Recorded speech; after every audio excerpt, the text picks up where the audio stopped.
Good evening, friends and community.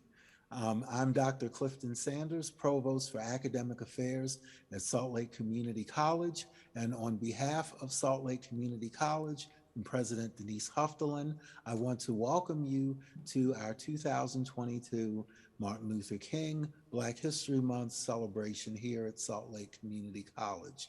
Our focus will be on Dr. King's vision of the beloved community, a community um, that is a pragmatic, practical, intentional community steeped in agape love and dedicated to promoting agape love practically and eliminating social ills, building unity, community, hope in agape love. Um, Given that the nation has experienced some recent troubling events, I'd like to read a statement to the community and to my hearers here of support from Salt Lake Community College for our historically Black college and university. So here's the statement. As recently reported in the news, more than a dozen of our nation's historically Black colleges and universities were subject to threats of violence and intimidation yesterday. As Utah's most diverse higher education institution, Salt Lake Community College stands in solidarity with these colleges and universities and condemns these cowardly and hateful acts in the strongest possible terms. These attacks are without a doubt assaults on the expression of Black excellence, perseverance, and hope in the liberating promise of higher education. Colleges and universities are places that should always be safe and welcoming, and where all are valued and respected. There is no place for racial hate or violence on any campus, anywhere. We are truly disheartened and disappointed by these threats and recognize that these actions are an affront to us all. I encourage everyone in the Salt Lake Community College community to show each other extra kindness, empathy, and compassion today and every day. Hateful actions are often designed to foster fear and distrust. So it's important that all of us reach out to support our fellow Bruins and fill our community with love and respect.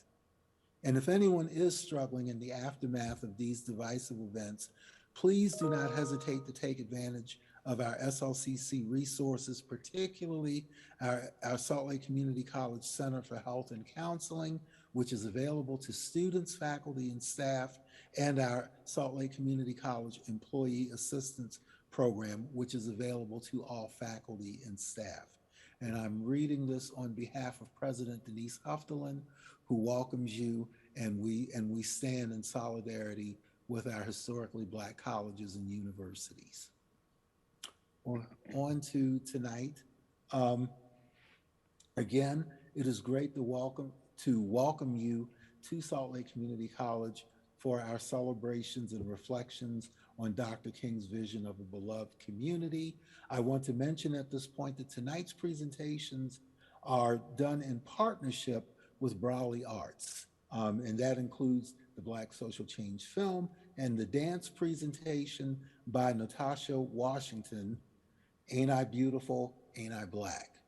And so we are fortunate to be co-hosting these activities and events. And right now, it is my distinct honor to present to you our keynote speaker for tonight, who's a longtime friend and colleague, and has been a friend to Salt Lake Community College for a number of years. And I'm talking about Professor Michelle Bratcher Goodwin.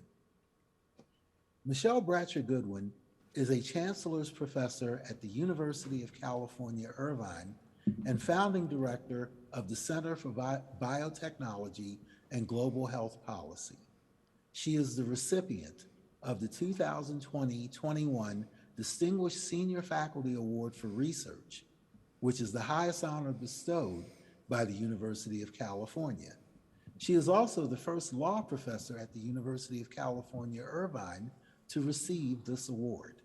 She is an elected member of the American Law Institute, as well as an elected fellow of the American Bar Foundation and the Hastings Center. She is also the host of on the Issues with Michelle Goodwin at Ms. Magazine. Professor Goodwin's scholarship is hailed as exceptional in the New England Journal of Medicine. She has been featured in Politico, Salon.com, Forbes, The Washington Post, The New York Times, Los Angeles Times, The Boston Globe, Chicago Sun-Times, NPR, HBO's Vice News, and Ms. Magazine, among others. A prolific author, her scholarship is published or forthcoming in the Yale Law Journal, Harvard Law Review, Cornell Law Review, NYU Law Review, California Law Review, and Northwestern Law Review, among others. Goodwin's publications include 5 books and over 80 articles, essays, and book chapters, as well as numerous commentaries. She serves on the Executive Committee and National Board of the American Civil Liberties Union. She is highly sought after for her voice on civil liberties, civil rights, reproductive rights and justice, and cultural politics. Prior to teaching law, she was a Gilder Lehrman postdoctoral fellow at Yale University. And with that, please join me in welcoming to our event tonight my dear friend and colleague, Professor Michelle Bratcher Goodwin.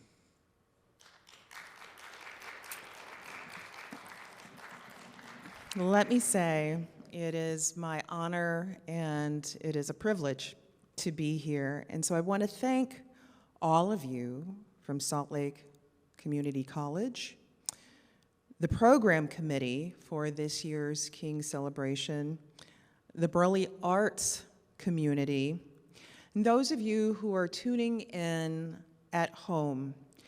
We are hosting this during a global pandemic. And I know in the past, we have all been in this theater together where there has been standing room only.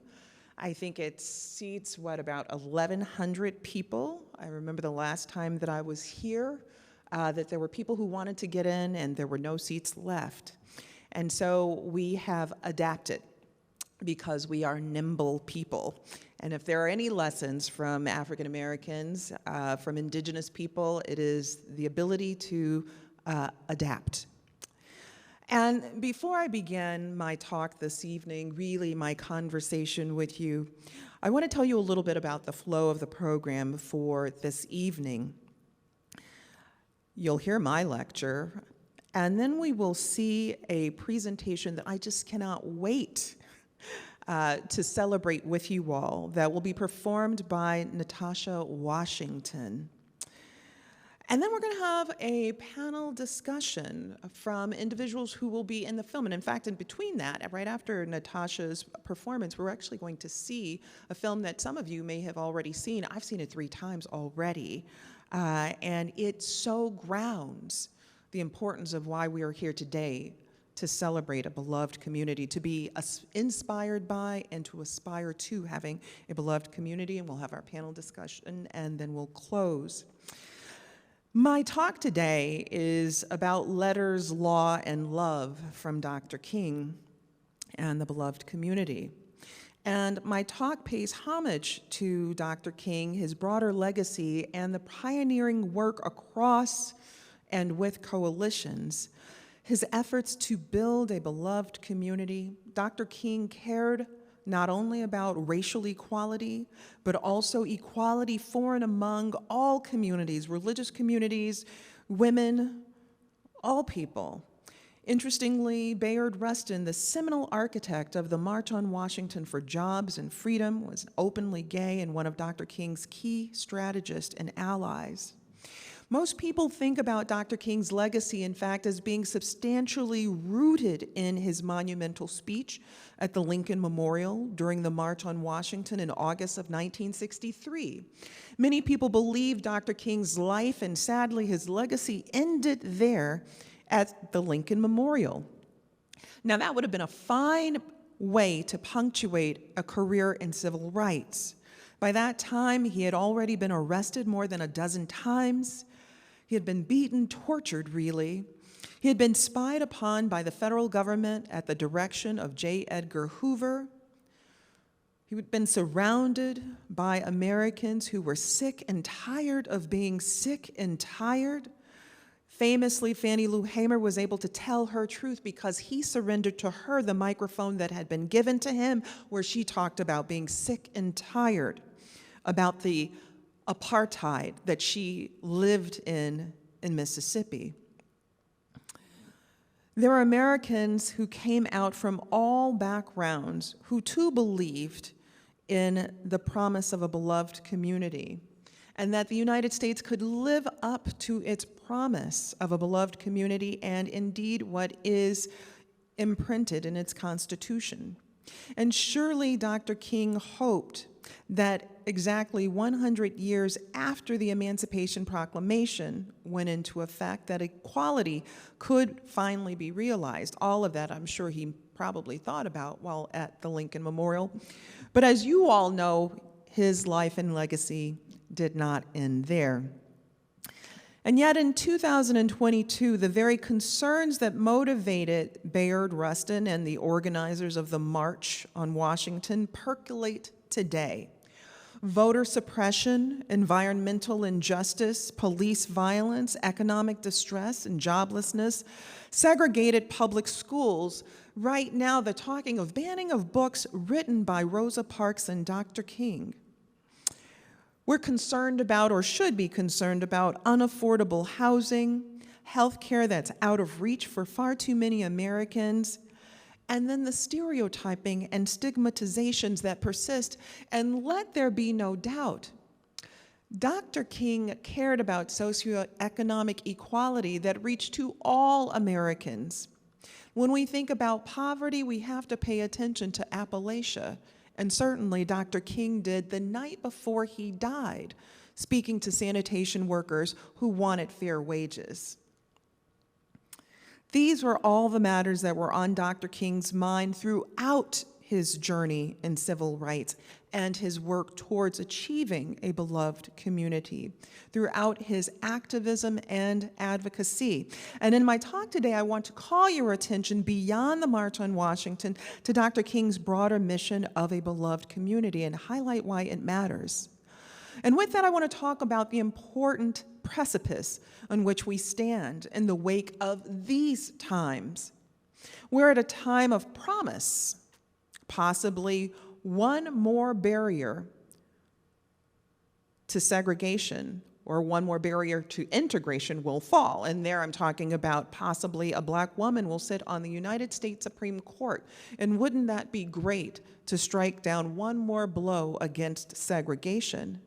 And yet, like you, I cringe at the manner in which black women judges have been described as lesser, less qualified, as unable to discern the difference between a legal case book from a clothing catalog. These are derogatory, cheap shots hurled recklessly by those who fear truth and understanding. I wonder how they look at their own daughters at night. Yet this concern must fit into the broader traumas that we must recognize today and for which Dr. King would be alarmed. And here's what I'm talking about. In recent years, we have seen children snatched from their parents' arms and locked in cages near our nation's borders. We've seen arguments that such children do not deserve even toothpaste and soap while they are in the custody of our government.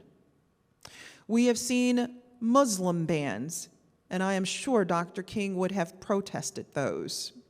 We've seen women in detention centers coercively sterilized against their will. And we are in the midst of a global pandemic that has revealed underlying institutional and infrastructural inequalities in our society. Nearly 900,000 Americans have died from COVID-19, and disproportionately they have been poor and far too many people of color, and amongst them essential workers, people who are called essential but who are treated as expendable and fungible. So we must know more about Dr. King and his vision for a beloved community, and that it extends beyond the brilliance of his words in 1963. For example, nearly 60 years ago, Dr. King penned the illuminating letter from a Birmingham jail.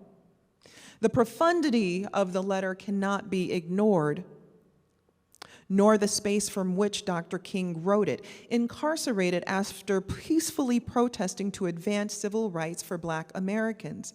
Now, decades later, many of the concerns undergirding the impetus for Dr. King's powerful missive, including voter suppression, persist. Let's be clear, there are states passing laws that make it prohibitive to even give someone a cup of water while they might stand 3 or 4 or 5 or 6 hours in line while waiting to vote. Similarly, equality in education remains an unanswered goal and incomplete vision for our civil rights movement. In fact, the modern challenges no longer demand inclusion and desegregation alone, which were the urgent undergirdings of Brown v. Board of Education, but rather sparing Black children from unequal surveillance, punishment, and the school-to-prison pipeline. Let's be clear, we've all seen these horrific stories of children 5 and 6 years old arrested while at school. Yet equality in voting and education, as crucial as they are, did not comprise nor define the full vision for civil rights or the movement that Dr. King believed in terms of a beloved community. The path to a beloved community included dismantling discrimination in housing, employment, healthcare, food access, and criminal justice. And it is a shame that today there are Americans who starve, children who go to bed hungry at night, parents who are told their children will not have access to a breakfast meal or a lunch meal until they're able to pony up the money that was owed from the year before, knowing that at school, for so many children, for too many, that may be the most nutritious meal that they are able to receive because of their parents' poverty. The path to the beloved community included a universalist vision of inclusion that did not prioritize one religion above another, men above women. As I've already mentioned, in his inner circle, Dr. King included Bayard Rustin, and that is a lesson long before the Supreme Court realized the humanity, human rights, and equality of LGBTQ people. Now, Dr. King's famous orations showed the spirit of optimism, but we also know, too, he carried with him the weight of realism. It was the type of realism that was also shared by our nation's Supreme Court for a period of time. And I did tell you that in this talk I'm going to talk about love, but also law.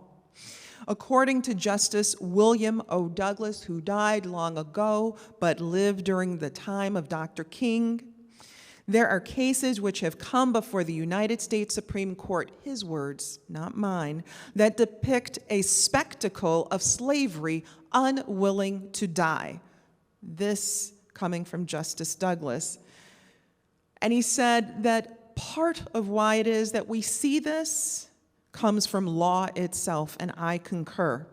Justice Douglas wrote, "We have seen contrivances by states designed to thwart Black people from voting. Black people have been excluded over and over again from juries solely on the account of their race, or have been forced to sit in segregated seats in courtrooms. They have been made to attend segregated and inferior schools or been denied entrance to colleges or graduate schools because of their color. Black people have been prosecuted for marrying white people. They have been forced to live in segregated residential districts, and residents of white neighborhoods have denied them entrance." Justice Douglas's words here revealed the stunning insistence in law itself in serving as an obstacle to the vision of a beloved community. And it's important that I share this with you as a law professor. as a person who teaches constitutional law and who teaches the First Amendment, it is important that I stand before you today, for those of you who are here in this very intimate audience or on Zoom or seeing us from whichever way it is that you are joining us, it's important that we understand law's complicity in where we stand today. Law itself in the subordination of Black Americans, Indigenous Americans, and others. From being forced to use segregated facilities in going about their daily lives, to the various other purposeful prohibitions, including exclusions from things that we take for granted today, such as access to public parks. How depraved must a people be to deny children the opportunity to go to a public park, or to deny them the opportunity to go to a public beach, or to deny them the opportunity to swim in pools, or give them an opportunity of just one day a week to swim in a pool and then to drain the pool for fear that somehow Black people carry with them something that is diseased and inhuman. To deny Black children access to libraries, and here I'm not talking about the 1619s, I'm talking about the 1960s, and even in some cases, the 1970s. Expressly in words reduced to paper, we have people of the law who intended to deny Black Americans the rights, the privileges according to white Americans. And this was the denial of a beloved community. And it's important that we understand it's a denial of a beloved community to us all. Not just Black people. It is the denial of a beloved community to white people too, to Indigenous people, to Asian Americans, to Latinx people. It was against such unjust laws that civil rights leaders, including Dr. King, protested and courageously exposed themselves to the physical violence and sadly even death, seemingly the price for achieving civil rights victories and striving towards a beloved community. Now, on close reading of Dr. King's famous letter from a Birmingham jail, 4 critical points emerge. First, and most obviously, he named for the broader American public the historic and contemporary injustices alive in Birmingham, Alabama. He called it an ugly record.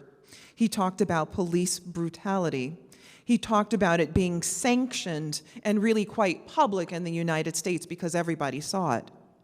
Dr. King referred to these kinds of acts as hard, brutal, and unbelievable facts.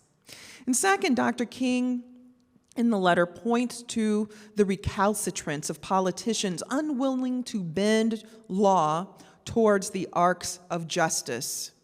He wrote, political leaders consistently refuse to engage in good faith negotiations to strike down unjust and unconstitutional laws and practices that undermine the civil rights and civil liberties of Black Americans.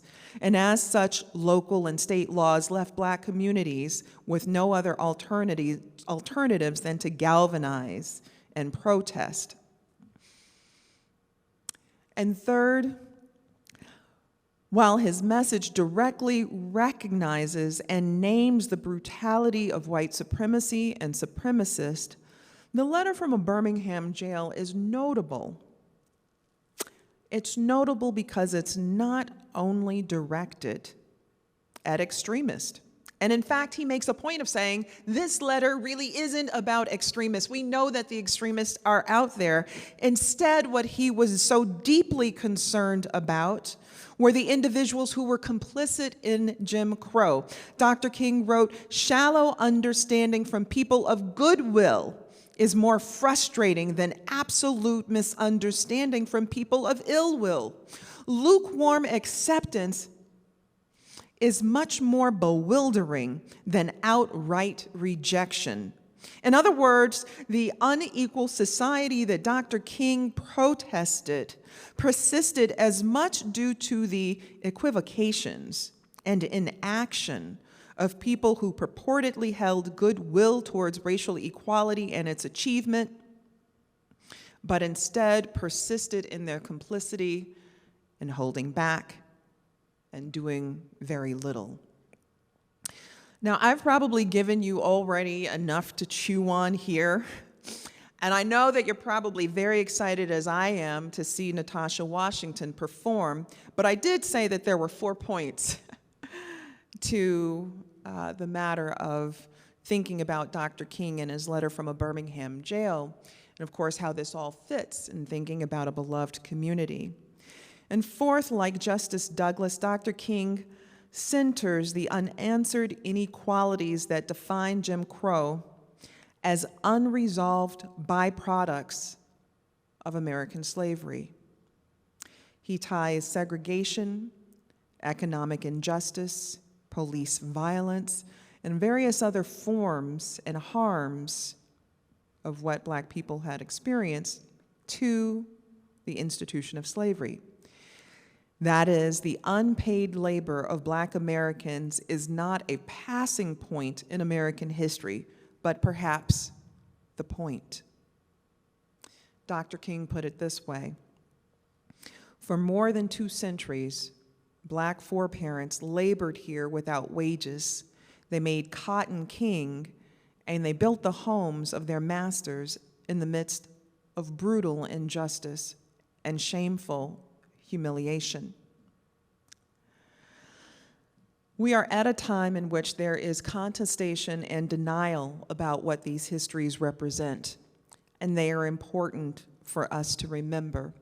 So before I close, I just want to pinpoint just a little bit of that before I turn the stage to our beautiful performer. News media played crucial roles in the expansion and maintenance of chattel slavery in the United States, as did, and this part you may not have thought about, insurers, banks, creditors, financial markets, and industrialists. Some of you may not know that one of the largest slave auctions in the United States was located in Wall Street, that is, in New York. There was a period in which 40% of the households in New York owned human beings, Black human beings who were enslaved. To give you a sense about not just cotton being king, but tobacco being king, the aromatic leaf of tobacco went in 1622 from being exported, about 60,000 pounds exported in 1622, to about 1.5 million pounds exported by 1639. That's a whole lot of leaf, a whole lot of leaf, and we know who was doing the picking. Slavery proved integral, if not essential, to the American economy that we continue as a country to thrive upon. Now, I'm mindful of the time that I have here, but I do want to just give you a sense of just that broader expanse and the industries that we're talking about. Simply put, slavery's presence was ubiquitous and an economic institution that spanned across institutions, such as Lehman Brothers being implicated, J.P. Morgan Chase, Wachovia Bank, now owned by Wells Fargo, Aetna, New York Life Insurance, and there's a laundry list of other corporations that were deeply invested and found their foothold through American slavery and the mortgaging of Black bodies. Now, it would not serve my talk well to only be rooted in the past, and in fact, my plan is to begin to wrap it up. And I want to wrap it up with 2 thoughts and 2 more letters. One is for us to think about how to be nonconformist. In 1963, Dr. King wrote The Strength to Love, and in it he said, from chapter 2, "Do not conform. It is difficult advice in a generation when crowd pressures have unconsciously conditioned our minds and feet to move to the rhythmic drumbeat of the status quo. Many voices and forces urge us to choose the path of least resistance and bid us never to fight for an unpopular cause and never to be found in a minority of 2 or 3. Success, recognition, and conformity are the bywords of the modern world, where everyone seems to crave anesthetizing security of being identified with the majority. And he said, in spite of this prevailing tendency to conform, we have a mandate to be nonconformist. We are called to be people of conviction, not conformity, of moral nobility, not social respectability. We are commanded to live differently and according to a higher loyalty. We must never surrender our supreme loyalty to any time-bound custom or earth-bound idea, for at the heart of our universe is a higher reality, a kingdom of love to which we must be conformed in that spirit of a beloved community. And I want to close out here in thinking about Dr. King's then final speech, which gets us towards that vision of a beloved community. And here Dr. King says, and they were telling me now it doesn't matter now. It really doesn't matter what happens now. He said, I left Atlanta this morning, and as we got started on the plane, there were 6 of us. The pilot said over the public address system, we are sorry for the delay, but we have Dr. Martin Luther King on the plane, and to be sure that all of the bags were checked, and to be sure that nothing would be wrong with the plane, we had to check out everything carefully. And we've had the plane protected and guarded all night. And he said, and then I got to Memphis, and some began to say the threats or talk about the threats that were out, what would happen to me from some of our sick white brothers.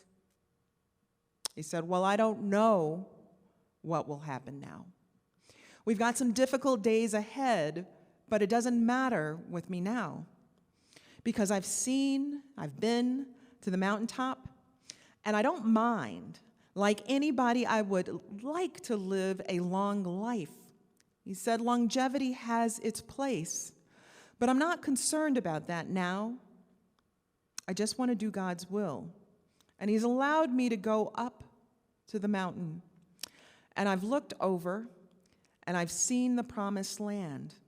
I may not get there with you, but I want you to know tonight that we as a people will get to the promised land. And I'm happy tonight. I'm not worried about anything.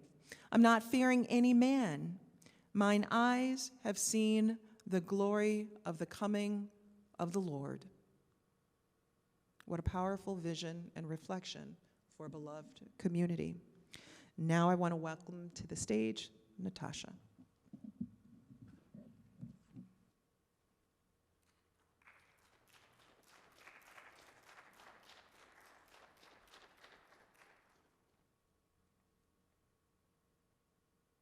I was born on April 3rd, 1978 in Rome, Georgia. My birth name, Shantae Renee. That's right, you heard me. Shantae Renee. Go ahead, it's okay. I even give you permission to laugh. Is that a stereotypical black name or what? Mama, you had me at Tay. Shantae Renee. Shantae Renee. I truly believe I have a kindred spirit friend somewhere out there, and I hope she found a more suitable baby body to occupy. I'm assuming that I, Natasha Marie Washington, really entered this world once my daddy did the paperwork to change my name. Rocky and Bowinkle, know that there was a little black girl that thanked you every day for inspiring her daddy. I am now a black woman with a Russian name in Utah. This, my friends, has brought about some awesomely fun and ridiculous moments in the last 13 years of my life. Lady, hi, what's your name? Me, Natasha. Lady. LaTasha? Me. No, with an N. Lady. Lanasha? There you have it, my friends. Black woman with a Russian name in Utah. Yes, I can still say I love white people. I do. I really do. I also want you to know I personally have only ever met one LaTasha in my entire life. This was 29 years ago in the second grade, people. I've still never met a Lanasha. I'll let you know when I do. I am now a black woman trying to get her license at the DMV in Utah. Upon glancing over the application I need to sign to get my license, I read, please mark one of the following: white, Caucasian, Asian, Pacific Islander, Black, Negro, other. What the fuck?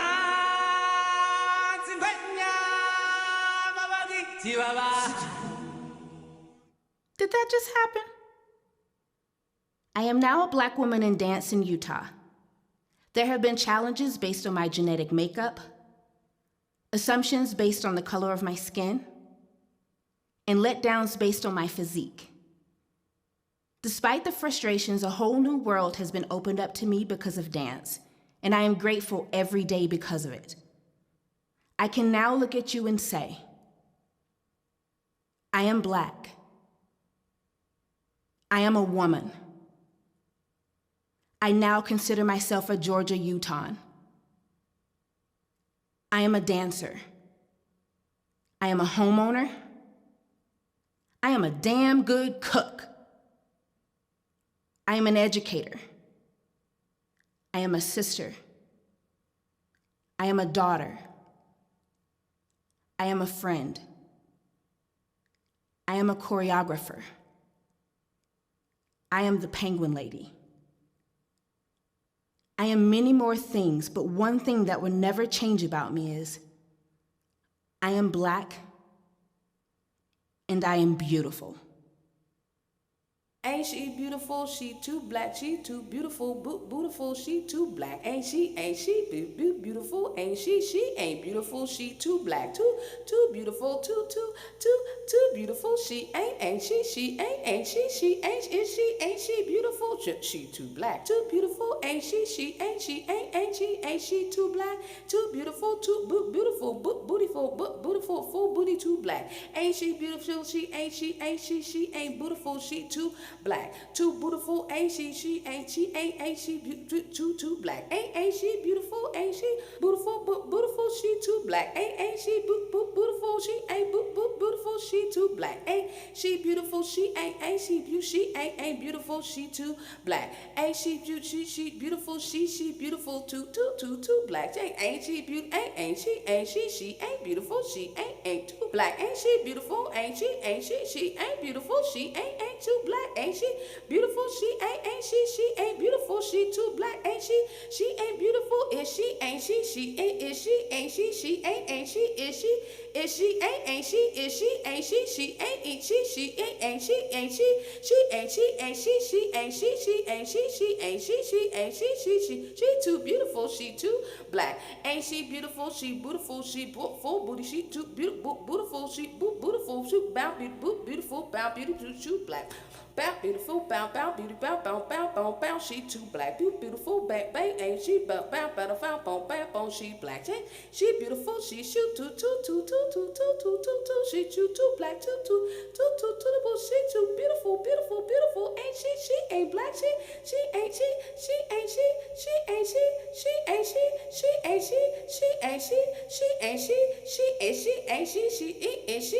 she ain't beautiful, she too black, ain't she ain't beautiful, she black, she ain't beautiful, she ain't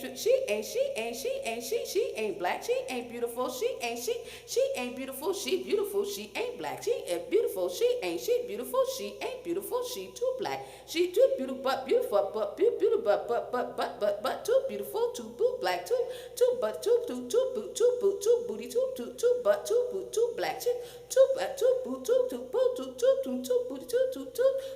too booty, booty toot toot boot toot toot toot toot booty toot butt toot booty toot butt toot butt toot toot toot toot butt too black. She ain't too beautiful, she ain't too beautiful, she ain't too beautiful, but too black. Ain't too beautiful, ain't she ain't too beautiful, but too black. She beautiful, but too beautiful, but too beautiful black. Too butterful, too butterful, but too beautiful black. Ain't too beautiful, she ain't beautiful, but too black. She ain't beautiful, but too beautiful, but too black. She but too black. She ain't beautiful, but too black. She ain't too beautiful, but black beautiful, but black beautiful, but too black.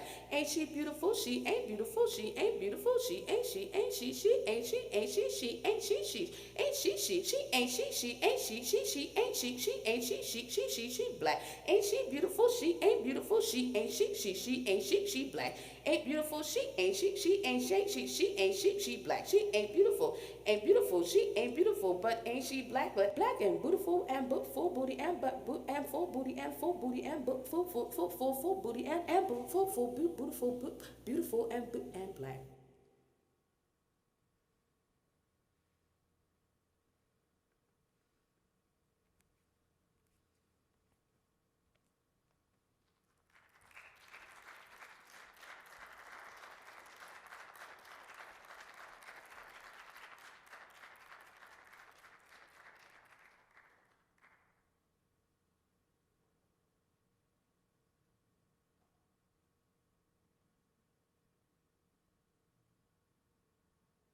If I could mold and change one mind a year, then I've done my best.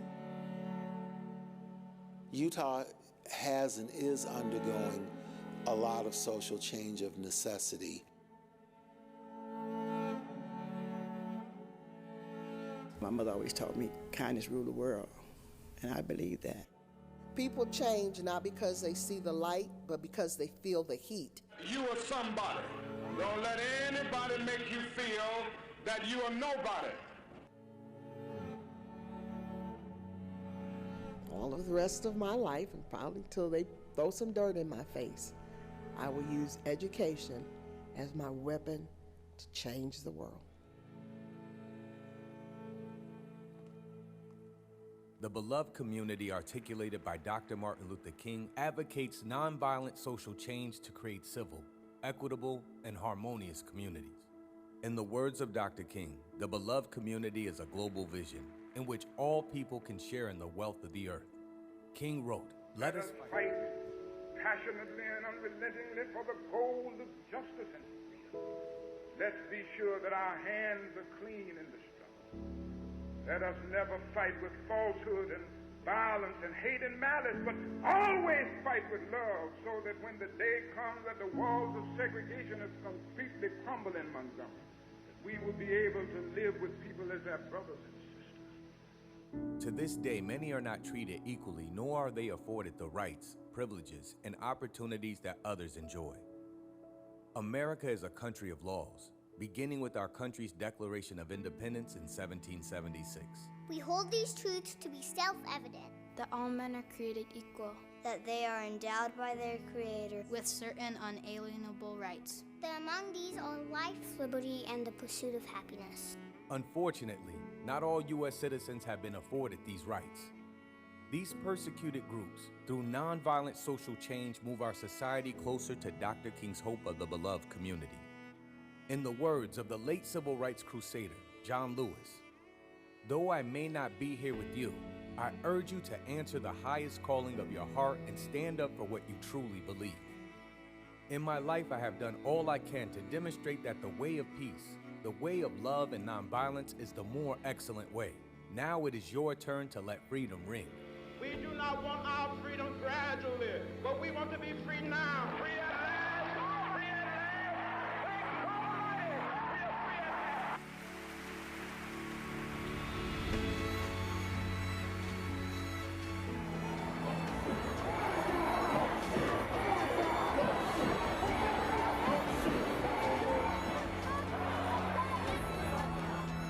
Here in our own community, there are individuals who have seen injustice and found ways to affect change.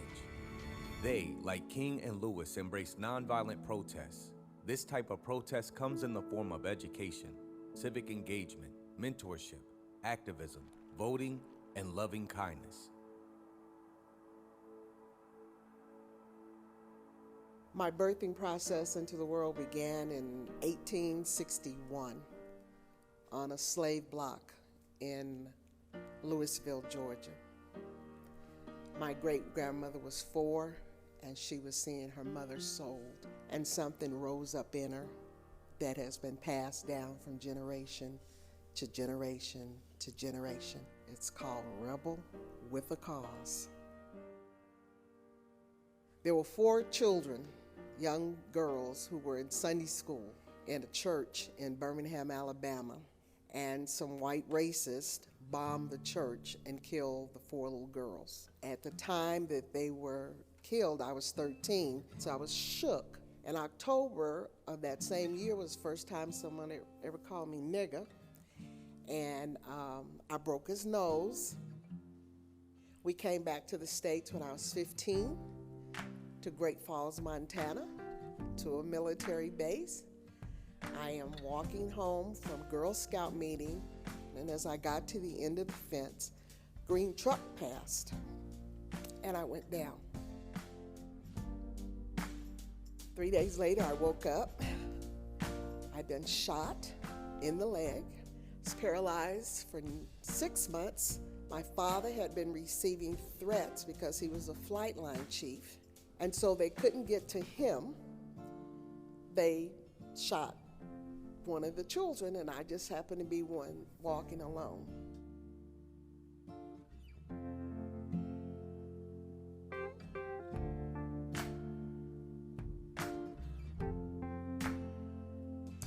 My name is Daisy Eason. I was born in Brookhaven, Mississippi. One of 4 daughters to Mary Louise Durrell. I graduated 12th grade, got married, moved to Utah, and I wanted to work because I was used to working. So I picked cherries. They wanted cherry pickers, I picked cherries. I picked apricots. I picked sugar beets. She's been in Utah, I would say longer than I'm old, so more than 50 years.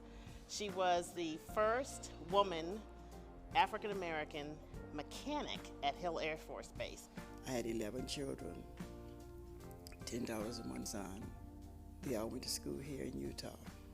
And I just taught them how to love, because love conquers all, But it wasn't easy. I was born and reared in Georgia, just outside of Augusta, Georgia, during the days of separate but equal. I grew up in those all African American schools, went through elementary, high school, and even my first college experience at schools that were all African American. So I went to college at Tuskegee, and there had the opportunity to meet all sorts of people who were working for social change. I had been working all summer in Asbury Park, New Jersey, was on my way back to Georgia, on to college, and when I got to Washington, D.C., discovered all of these buses and trucks and cars and people galore that were there, and I asked my sister who lived there, what's going on? And she said, well, don't you know Dr. King and the marches on Washington are here.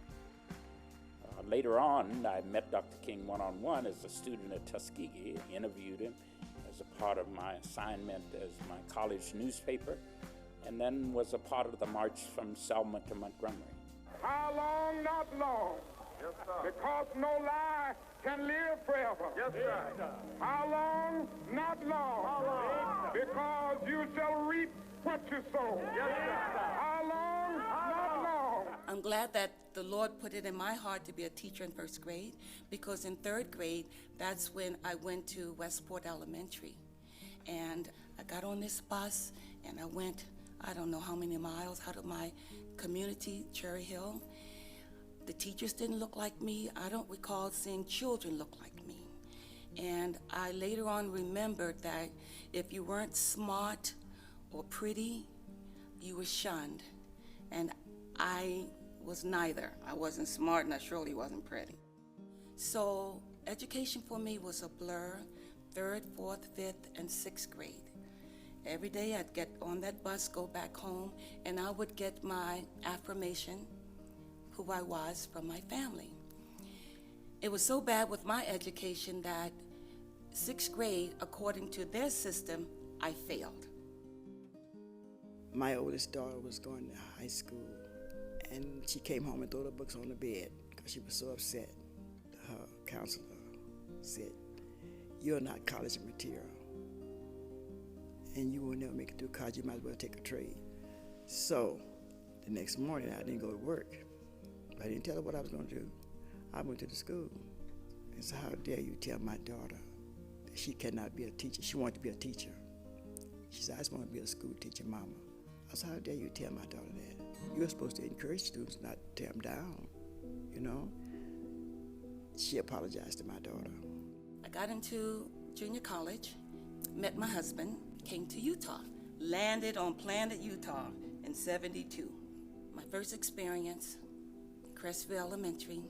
I was the first black teacher in this school, and everything was great, you know, Monday, Tuesday, Wednesday. Come Thursday, I opened the outer doors, and I hear someone says in the back of me, "Mrs. Beard, he called you a nigger." So I go to what I call my mentor, and we're in the lunchroom. I'm standing beside her, and I'm saying to her, "You know, my heart is heavy. I'm hearing this word. It's just buzzing all through the school." And she looks at me, and she says, "Oh, growing up, that's all I knew to call you was a bunch of niggers." So here's a professional downing me that I had to go to the same channels, procedures as she had to do to get her position. I came to Utah, really not going to work at all. I was going to write a book. But I decided maybe I need to go down to the Utah State Office of Education and just see what I need to do to get my administrative certificate here. And I go down, find the office, and I go in and said, I looked it up online. I see teacher, but I don't want to teach. I've spent 17 years in the classroom. I've spent 20 years in administration. I want to go into administration. She kept going over and over about what you need to get a teaching certificate. And I kept saying, well, I'll do that. I won't be happy. But in addition to that, what do I need for an administrative certification? And finally, she looks me dead in the eye and says, in Utah, you may possibly get a teaching job, but I don't think you're going to get an administrator's job.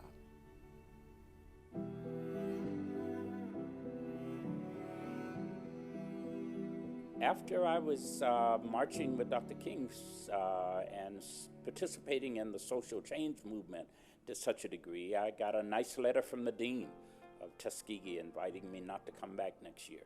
So they kicked me out of school.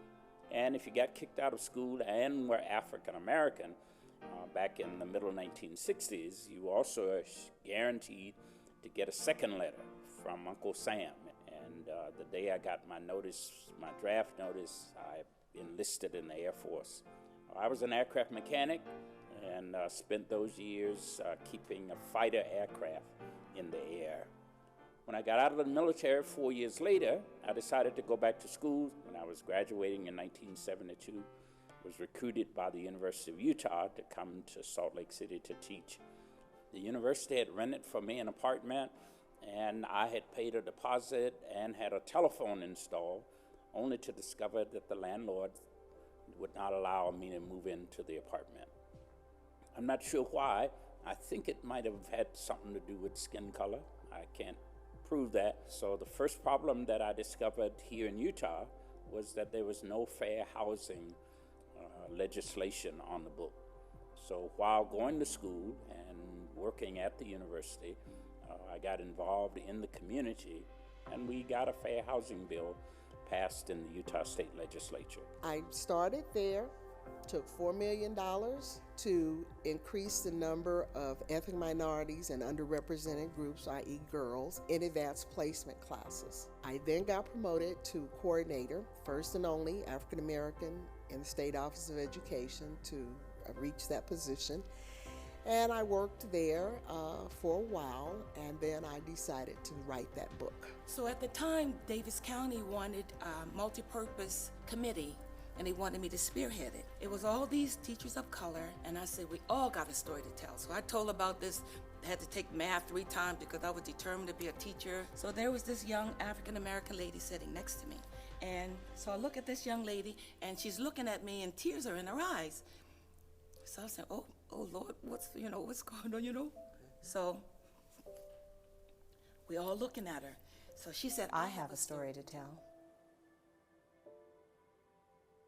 I attended Crestview Elementary School, and it was a long time ago. And my experience, when I opened up a textbook, I didn't see faces that looked like my own. The one brown faces that I saw, those faces were in chains. And each and every day when I got up and got ready for school, I almost felt like I was stepping into a ring, a boxing match. Because when I went to school, I was teased and picked on because of the color of my skin. So I thought for sure, there's not going to be much to my life. I'm not going to find a husband. I'm not going to be able to have children and, a job. What kind of job am I going to have? I often wondered, but things changed. In 3rd grade, we had a new teacher that came to Crestview Elementary, and when I saw her, I fixed my eyes on her and knew that I wanted to become a teacher one day, because her presence gave me hope and a sense of safety and security, and I had something to aspire to. I knew I wanted to make a difference, just like she made a difference for me. So I am a teacher today because of you. You must find ways to engage with the values of the beloved community. Hope is part of nonviolent protest. You must want and hope for a better world and be willing to sacrifice for it. You must keep hope alive. My hope is that the young people will pick up the banner. I'm old. I'm moving off the scene. All I can do is send you money, okay? And I can march about a mile, and then I'm gonna have to sit down, and y'all go on, okay? But they're picking up the banner that when something's wrong, you gotta not only speak out, but you gotta step out.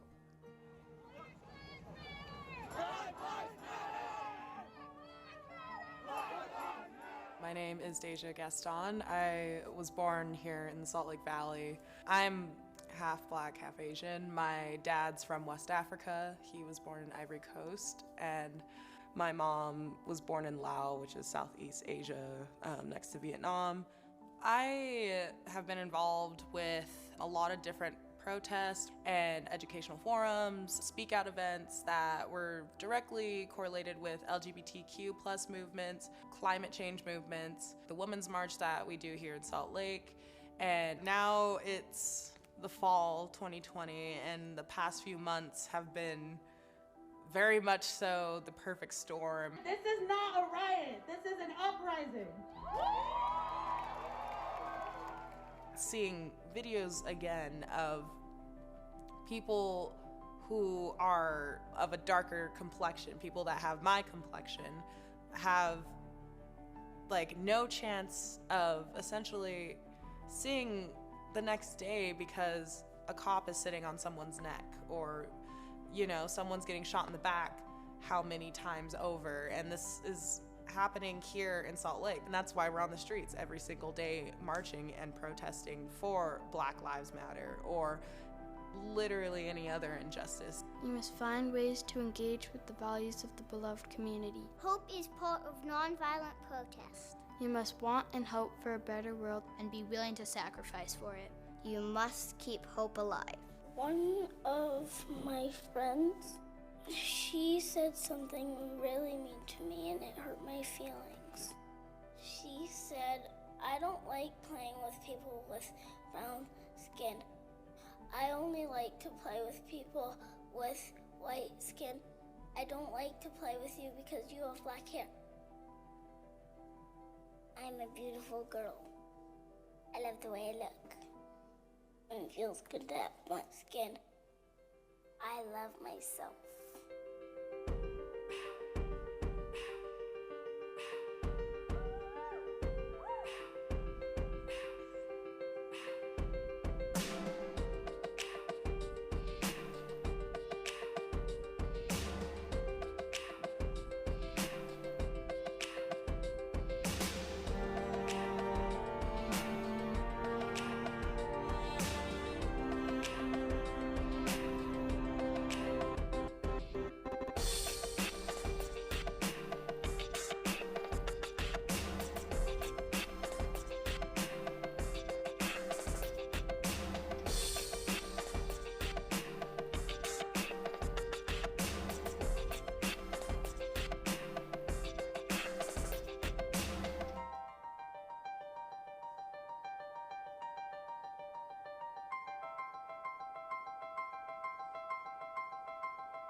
If I could mold and change one mind a year, then I've done my best.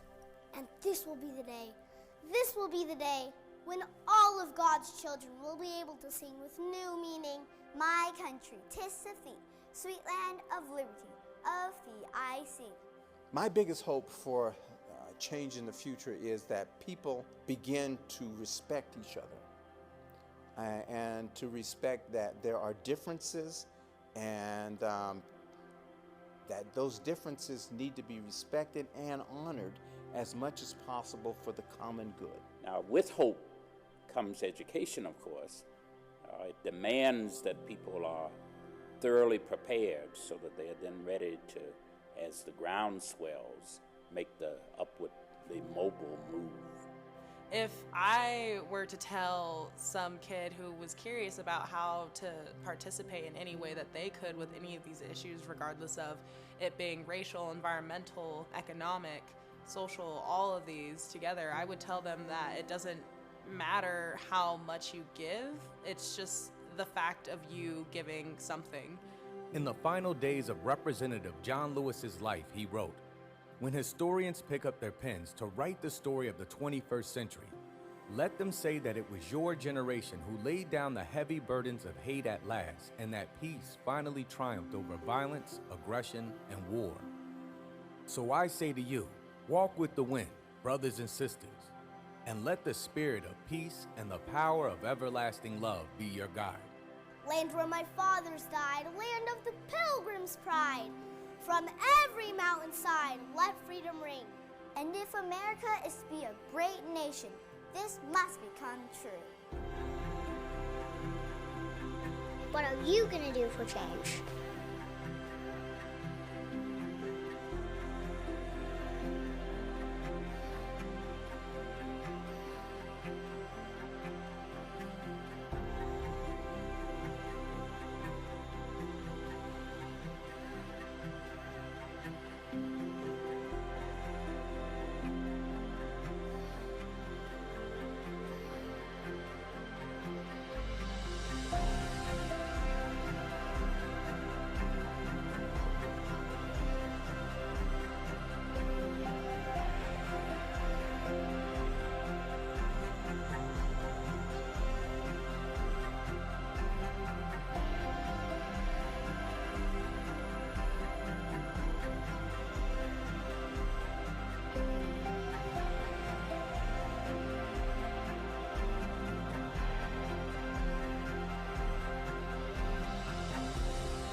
Since I lay my burden down, all my troubles now are over. Since I lay my burden down, all my troubles now are over. Since I lay my burden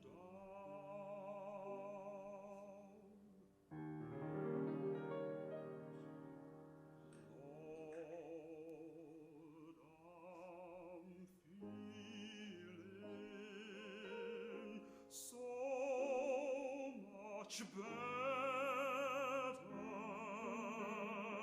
since I lay my burden down. Lord, I'm feeling so much better since I lay my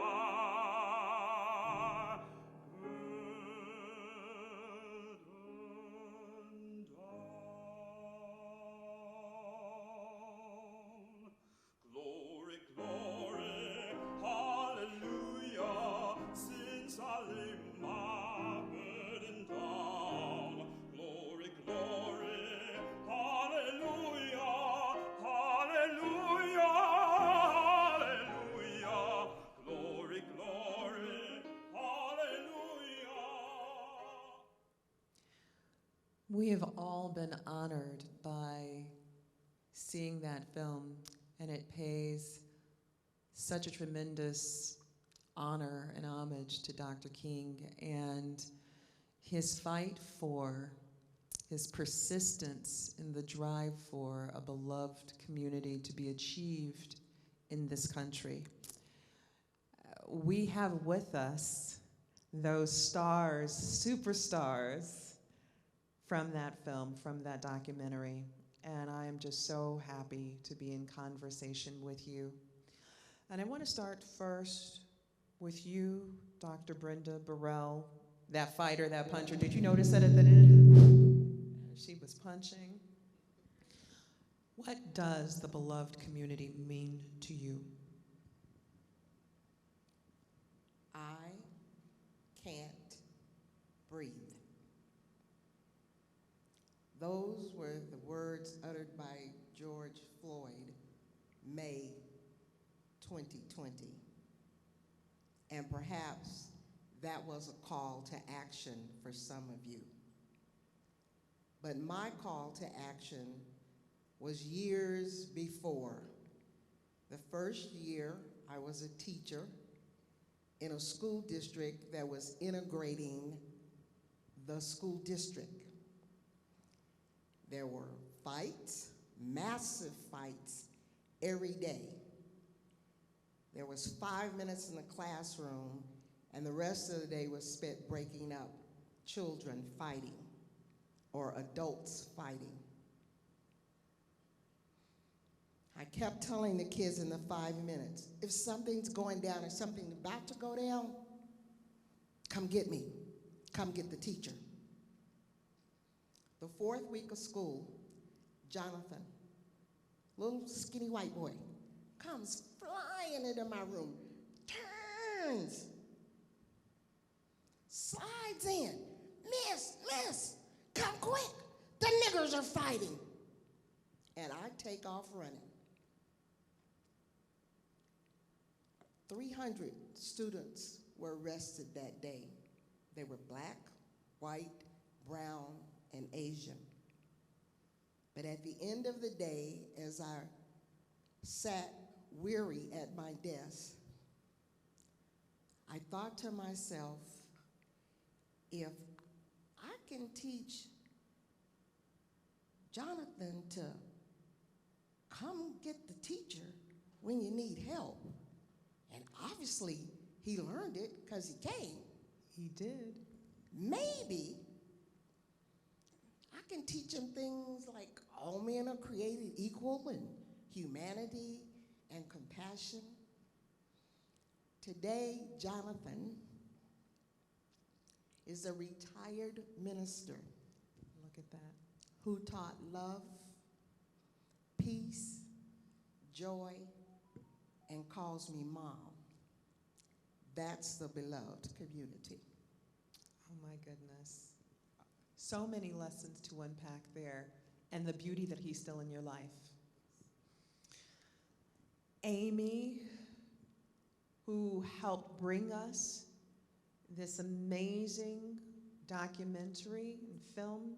Amy McDonald, what does the beloved community mean to you, and what's your call to action? I can't breathe. I'm a child and a daughter of very liberal, progressive parents who believed that you could be anything you wanted to be if you were willing to work for it. My parents were born and raised in the Depression era and didn't take anything for granted and believed in the power of education, and that if they could give their children an education, they had done their best. I was raised to believe that you need to leave the world a better place than the way you found it, and if help is needed, you help. And my belief that I was raised with, that I believe in a just and equitable world, and anything less is not acceptable. And if you believe in that, then you, as Brenda says, you have to stand up and step out. And I have learned with my dear friend Marion that the beloved community starts with one relationship at a time.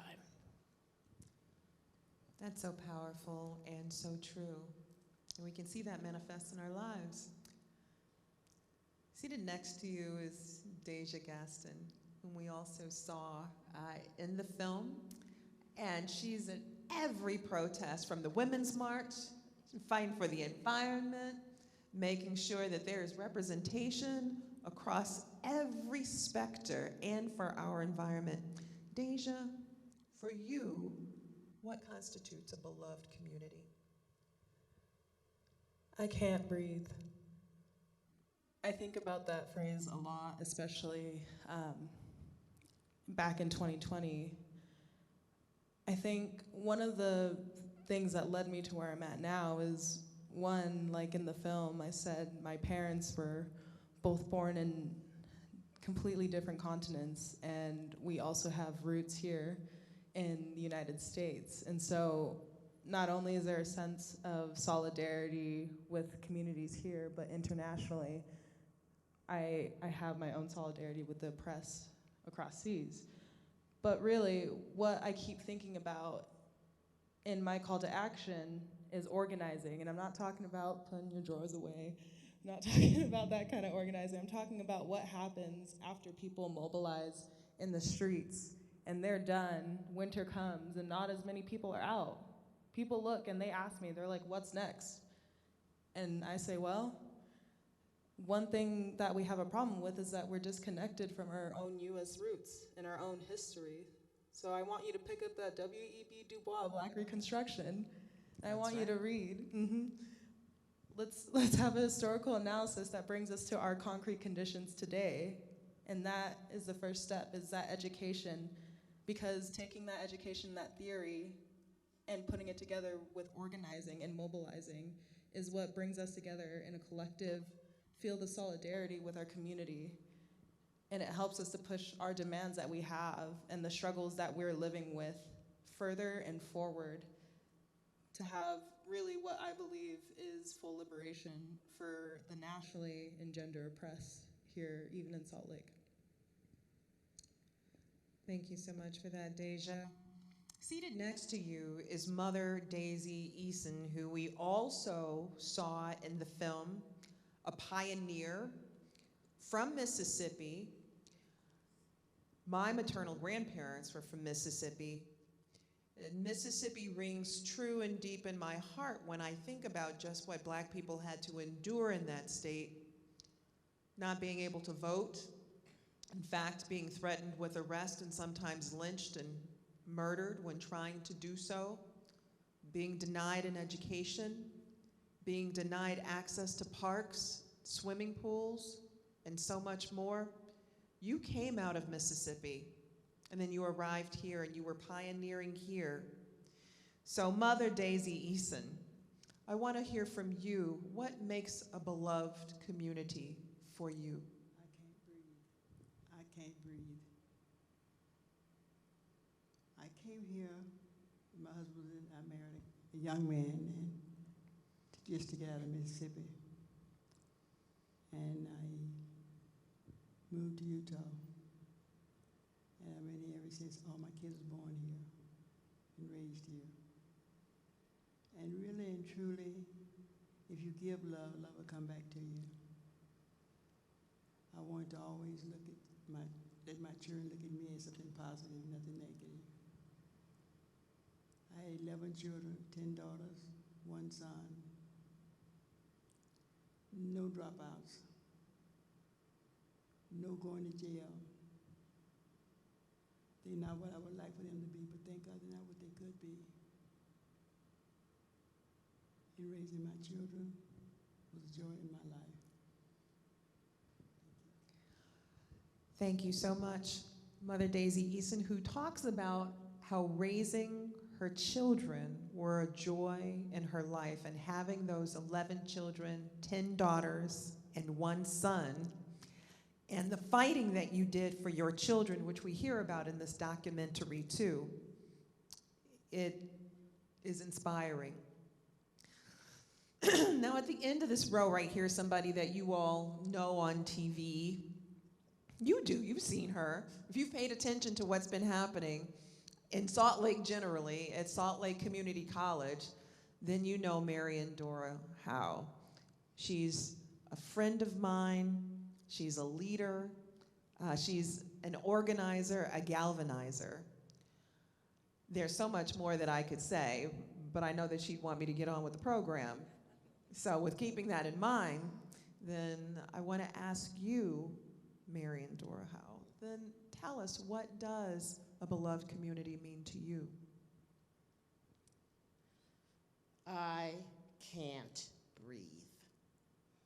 My call to action probably started around 1965, 66.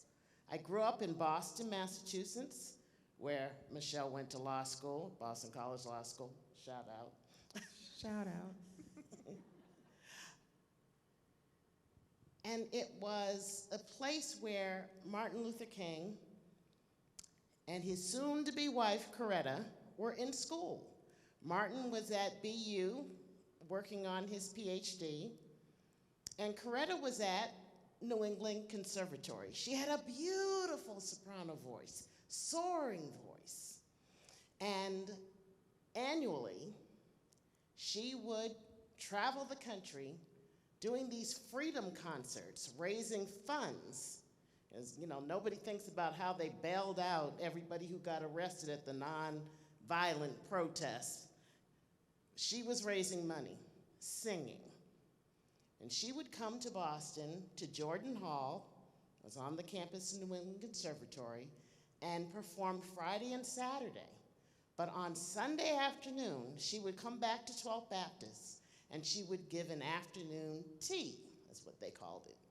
And I'm sitting in the balcony with my Uncle Alan, listening to this beautiful voice, and she ends the program with a song that had become popular on Broadway with the play South Pacific.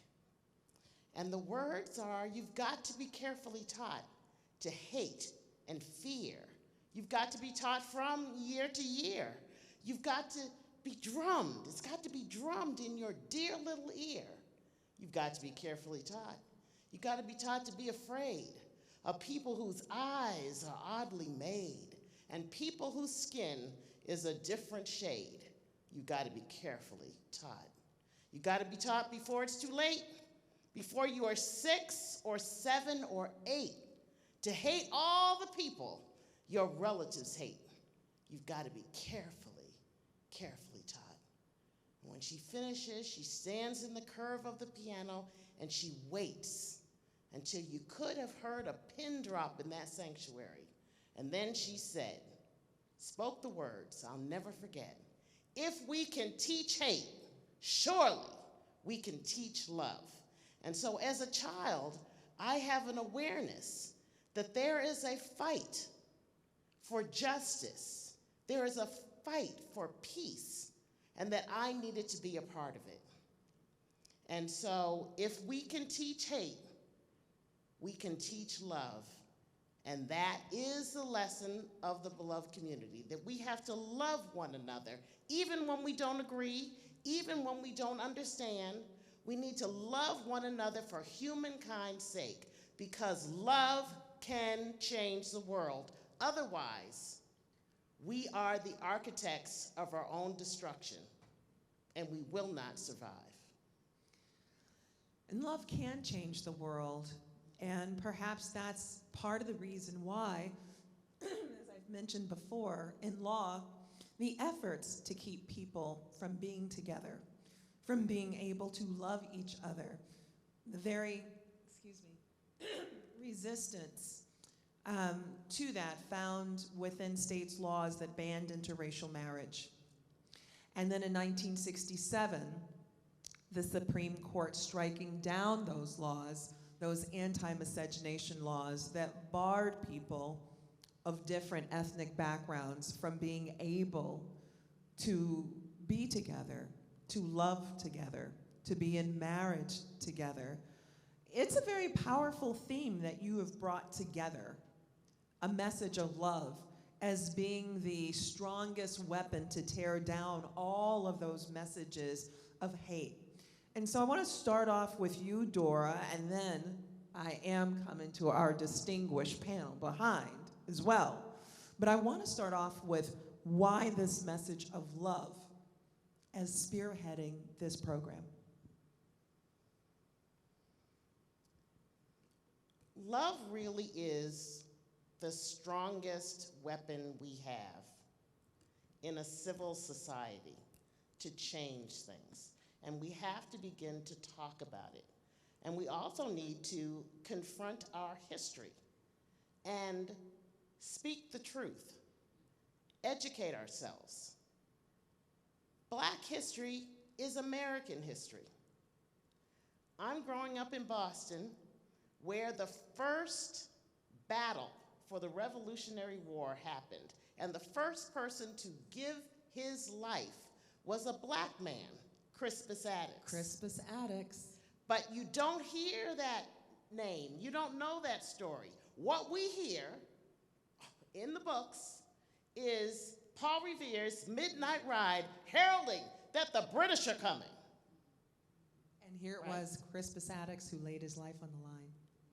And we don't hear that the first double agent, kind of like James Bond, is a black man, James Lafayette, who basically between he and his family worked both sides. He's working for the British, and his wife and family are over on the Patriot side, and he is serving tea or cleaning, and he's hearing what the British are planning to do, and he gets that information to his family, who then are able to pass it to folks who can create a counter strategy.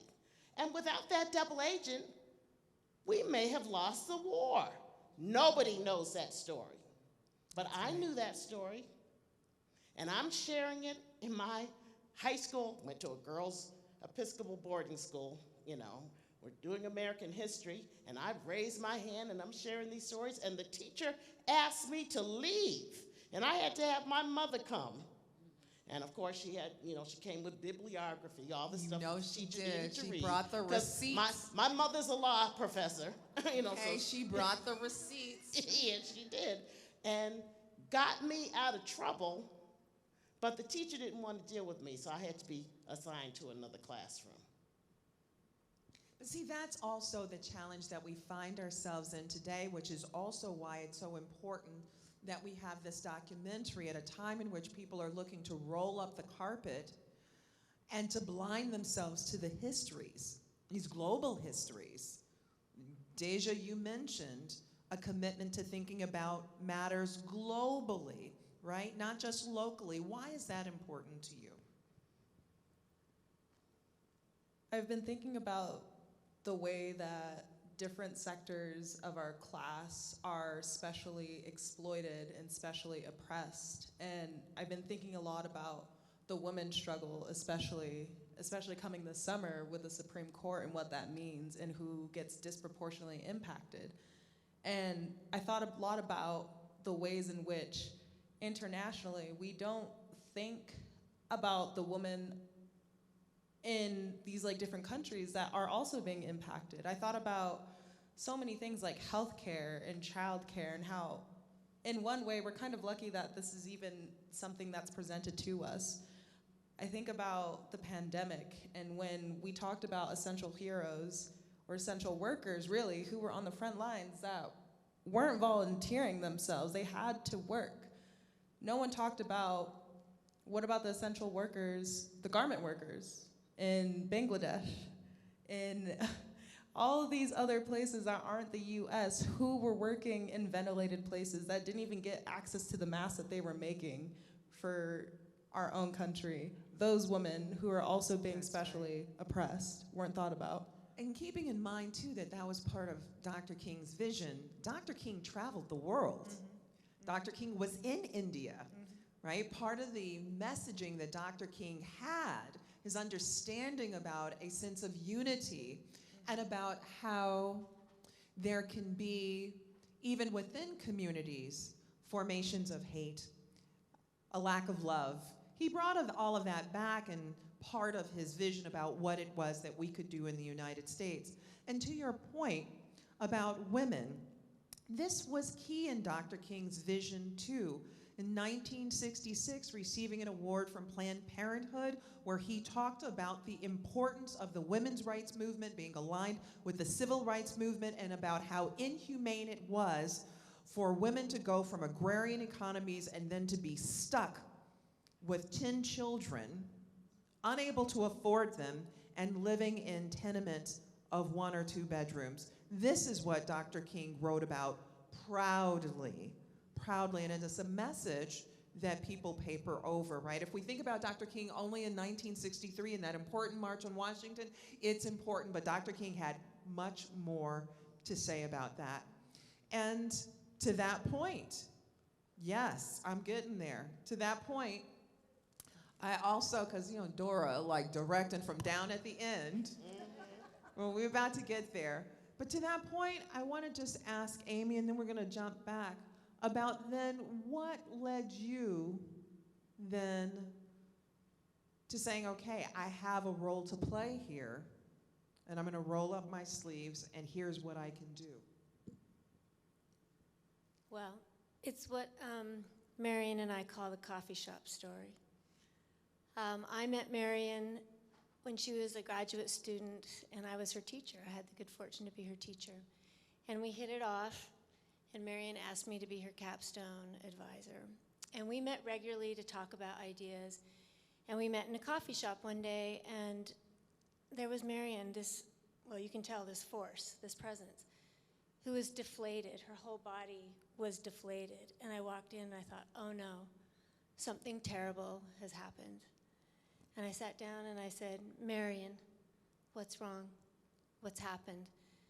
And her beautiful eyes that shine so brightly usually were tired and half-masked and deflated.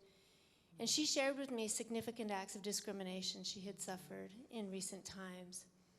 And she looked at me with those eyes and said, how do you maintain hope in the face of adversity over and over and over again? And from that moment, I think our work began, because we decided for Marion's capstone, we needed to find, Marion would track them down, who are those Black social change makers in Utah that maintain hope, come what may, and persevere. And as Marion was gathering these stories, and we became tighter and tighter, and sisterhood, and meeting my family here, I am in the arts. Brawley Arts is my organization. It became really clear to me that you must step in and you must bring what you can bring to the table. And I said to Marion, let's do a multidisciplinary performance, because if you can't reach people one way, if you can't get in the front door, you can get down the chimney, you can get through the back door, you can get through the side. And so we began that, and it is my belief that each of us can bring what we have to offer, and I bring the arts and my passion and my heart. And I believe that the arts are the most non-threatening medium we have to bring people together to address important issues of the day that affect us all. And I think that trust and relationships are built one step at a time. And I also believe it's really important that we stand together, that there are allies. I don't think it's easy or almost even impossible for one group to change everything. I think we have to be in it together. I think in order to bring long-lasting, everlasting change, we have to stand together. Well, we saw examples of standing together, even in spaces where gaps in years had passed. And Barbara, that brings me to you. And so I want to start off by asking what the beloved community means to you.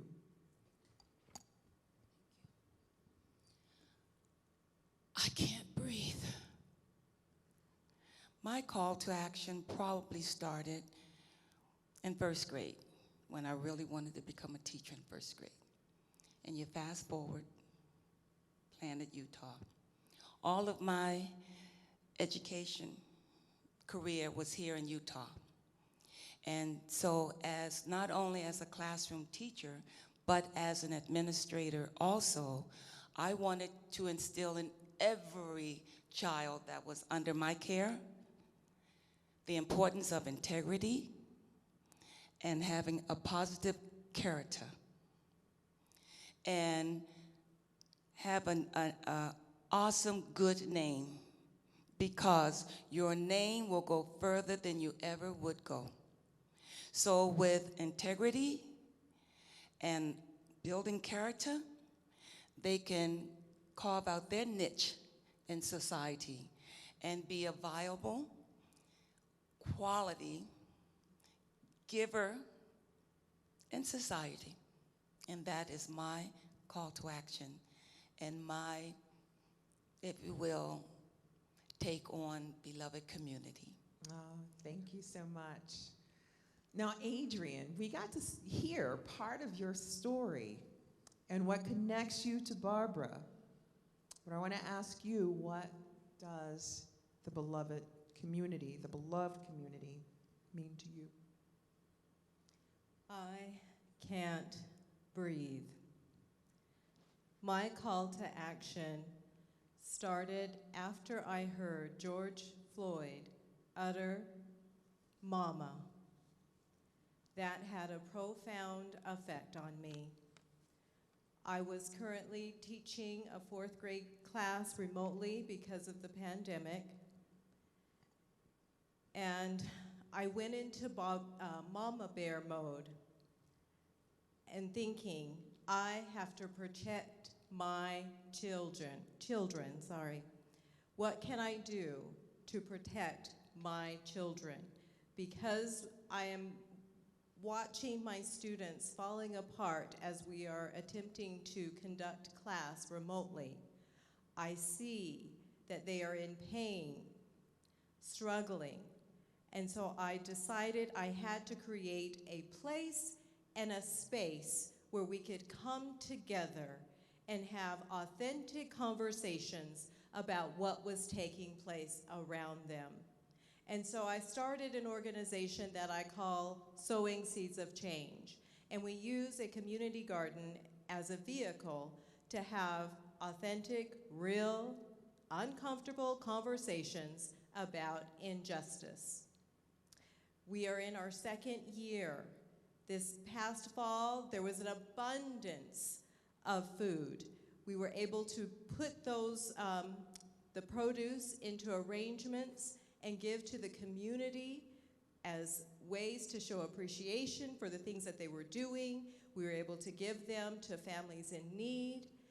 And often the students would express, we are giving food to people, but we are the ones that are being fulfilled, because they just were so impacted with the gratitude that was expressed by the individuals that were receiving that. And they bring these plants from seed to plant, and they harvest from these plants. And I would give my students historical figures that have done things to move this nation closer to the ideals set forth in its founding. And so the students would learn about these figures from the beginning of the year to the end. And so they truly became these individuals. And as they thought about the characteristics that allowed these individuals to overcome adversities, we planted those seeds. They thought about those characteristics, and as they watered those plants, they thought, these are the things that I would like to nurture within myself. These seedlings were then brought to the community garden, and we would meet Saturdays, take care of these plants, and then we brought them to harvest. And so I often say we are a garden, and I would like to share this with you because this summarizes my feelings about the beloved community. Our roots form a tangled web. Our branches are a delicate filigree. Our memories, some painful, some proud, but our enduring hopes for the future linger and mingle in the air.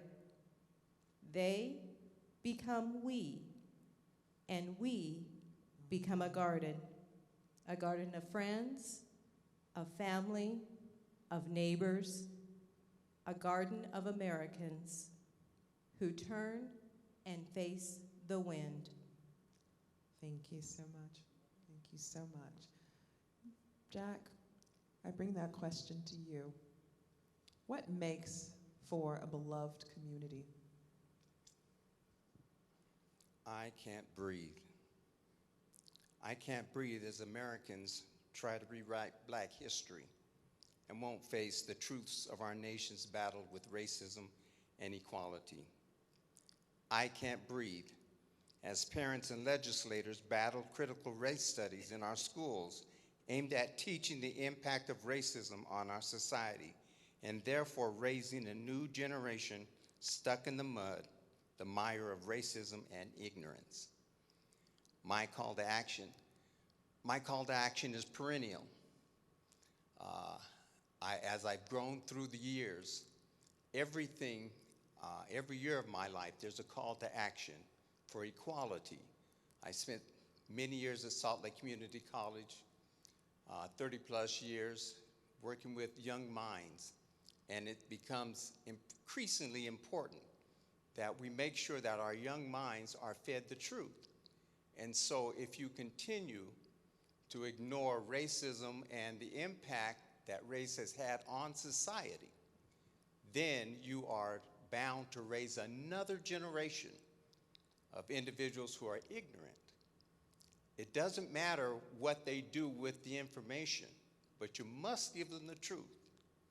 And so that becomes my call to action, and so it's perennial. Every year, something happens. This critical race theory is call to action for this year. Our legislators ignoring that in one sense, and then saying in another sense, there is not systemic racism.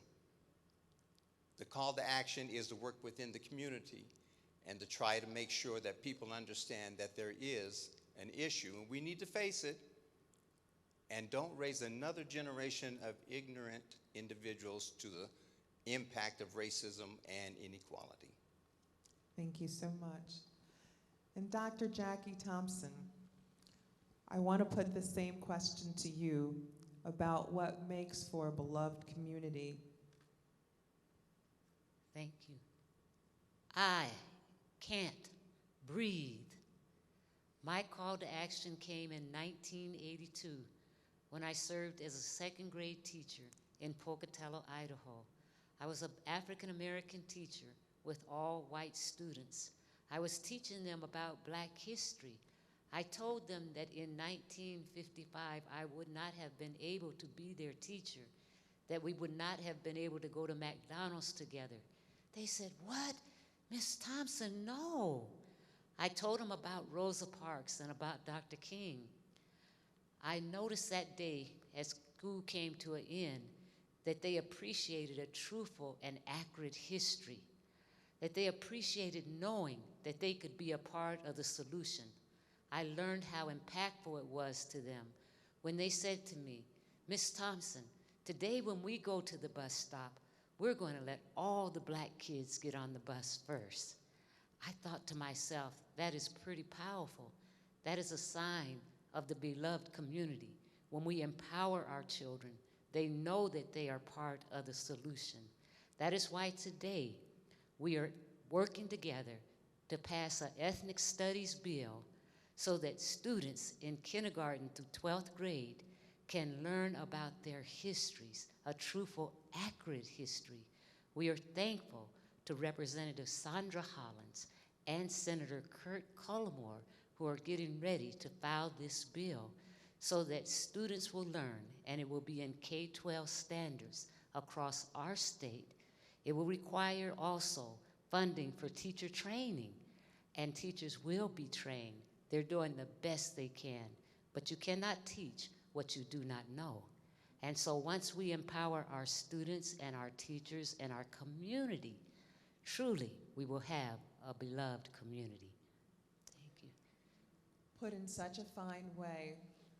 We have reached that time for our program, and I could be with you all for many more minutes leading into hours. But we're going to close with this. I can't breathe. And I think in terms of reaching a beloved community, one of the first things that you need is to be able to survive, to be able to live. The United States ranks between 50th and 54th in the world in terms of maternal mortality, and about the same for infant mortality. And if you happen to be a black woman, you're 4 times more likely than your white counterpart to die while giving birth here in the United States.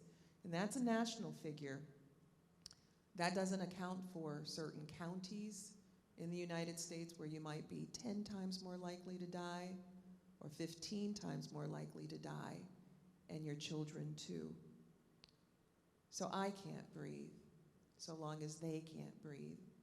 But we can all do better in building that loving community that Dr. King did talk about, write about, and dreamed about. And I thank you all for having me today. I thank you all for participating in all of this and building out that loving community and seeing that as the most powerful force to be able to address the injustices that we see in our society today. And I thank you all for joining us.